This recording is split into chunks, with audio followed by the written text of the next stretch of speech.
Информационная служба Осетия ТВ. Главные темы выпуска. В Северной Осетии зафиксировано уже 5 случаев смерти от гриппа. Об этом сегодня сообщил министр здравоохранения республики Владимир Селиванов. При этом зафиксирован один факт заболевания вирусом H1N1, так называемым свиным гриппом. По данным Роспотребнадзора, в Северной Осетии почти на 87% превышен эпидемиологический порог.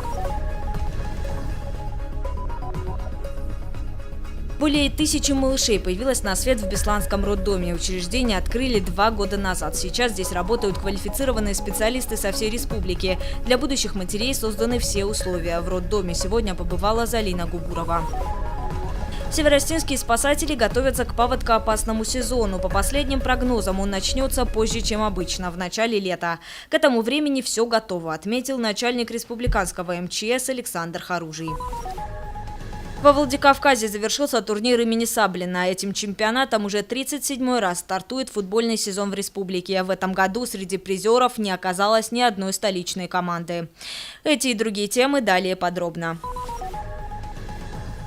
В Северной Осетии от гриппа умерло 5 человек. Причиной летальных исходов стали осложнения после заболеваний. Лишь один, по словам министра здравоохранения Владимира Селиванова, погиб от вируса H1N1 свиного гриппа. Сейчас с диагнозом пневмония. В тяжелом состоянии в больницах находятся 5 человек. По данным Роспотребнадзора, в республике на 86,5% превышен эпидемиологический порог. Из 6 с лишним тысяч заболевших более трети живут во Владикавказе. Вирус затронул в основном детей школьного возраста. Вторую неделю почти все школы Северной Осетии закрыты на карантин. Врачи призывают жителей республики не заниматься самолечением. При первых симптомах болезни советуют немедленно вызвать неотложку. Всего 107 больных прошло через КБСП. Сейчас там 40 больных с пневмониями.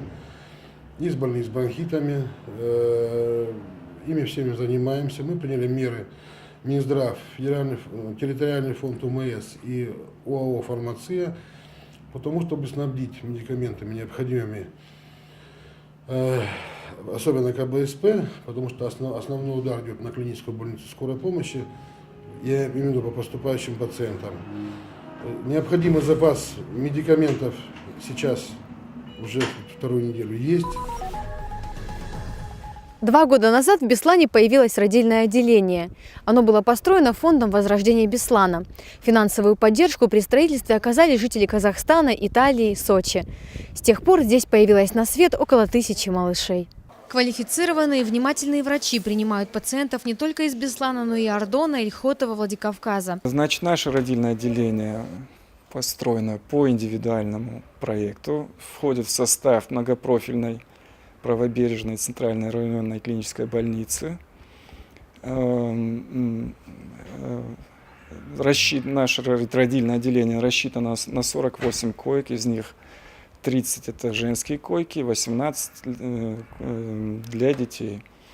Для каждой будущей мамы индивидуальный родильный зал. Столик с подогревом позволяет создать оптимальные условия для новорожденного. В отделении есть комплекты однократного использования с перевязочным материалом и стерильные инструменты. Соблюдаются все санитарные требования. Коллектив хороший, слаженный.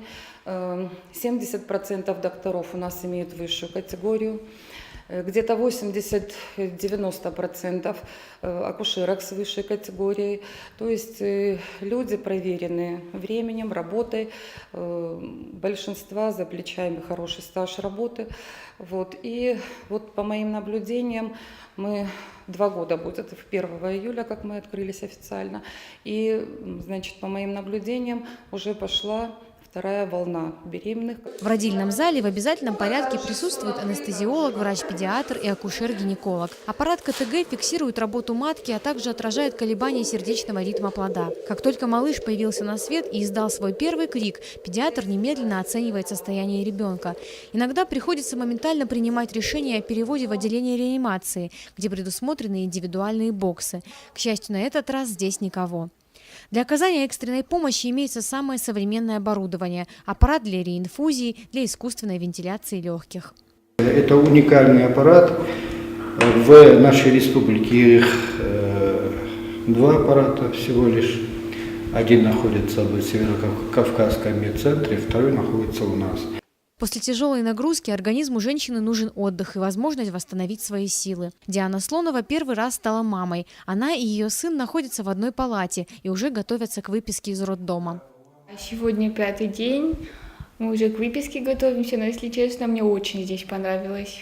Как-то я в первый день приехала, очень переживала, так как первый раз, и долго думали, куда поехать.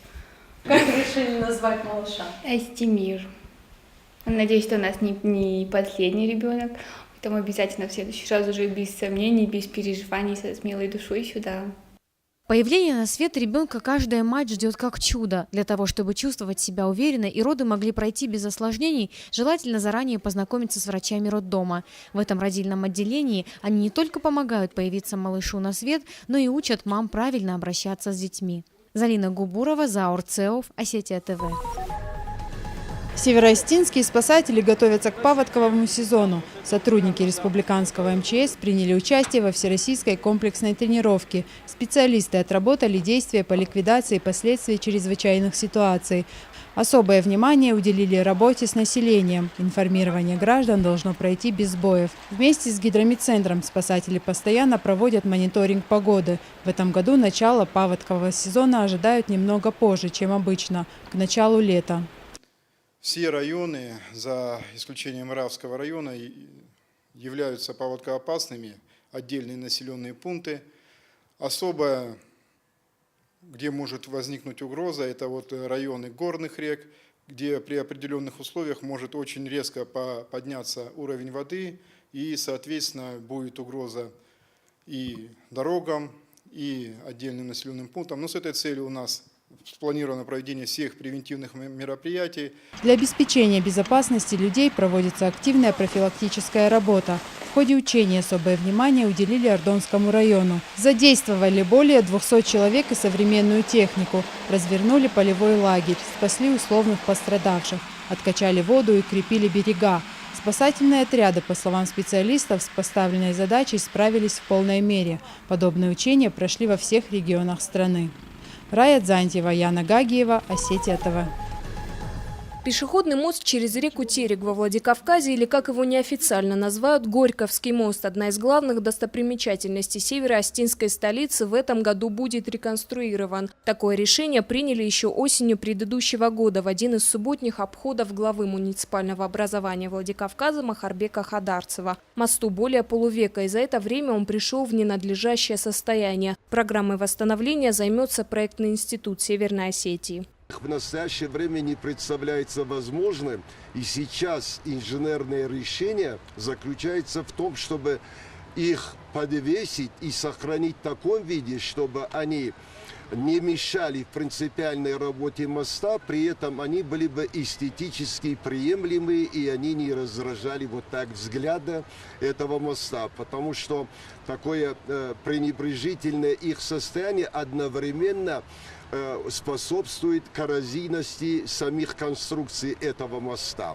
К этой работе придется привлечь и профильные ведомства. Через мост проходят электрические кабели и водопровод, соединяющий левый и правый берега Терека. Кроме того, Горьковский мост – важнейшая пешеходная тропа. Как сказали в администрации города, полностью закрывать его не станут. Было принято решение со специалистами, в том числе с сельхозпроектом, что закрывать будем половину моста, чтобы пешеходная связь не останавливалась, и так поэтапно будем двигаться вперед. То есть половину моста закрываем, половину приводим в порядок.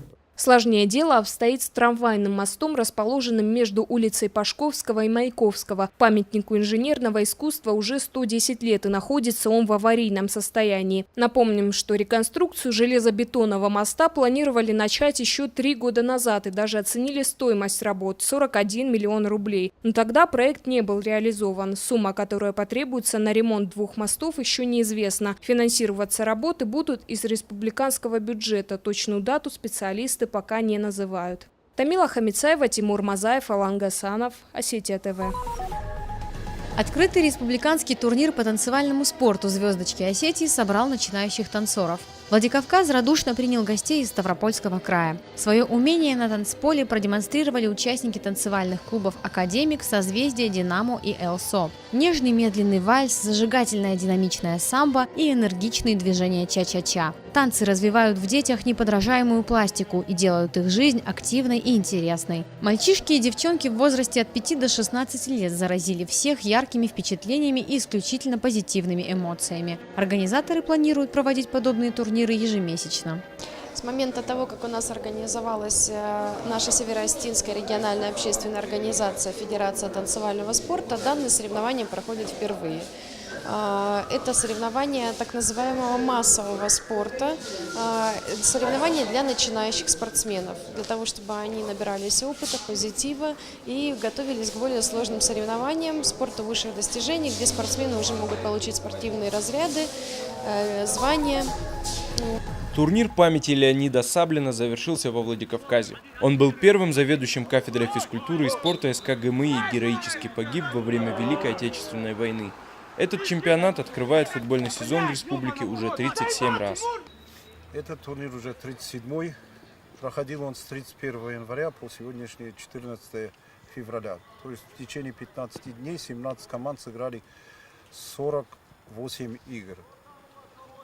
Значит, играли мы на стадионах нашей республики: Беслан, КМИ, Ардон и Владикавказ.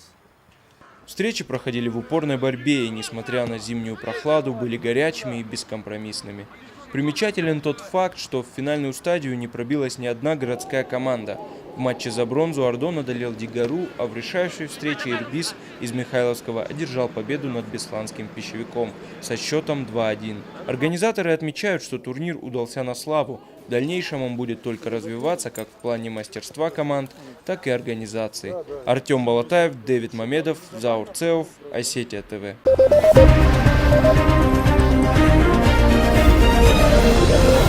Thank you.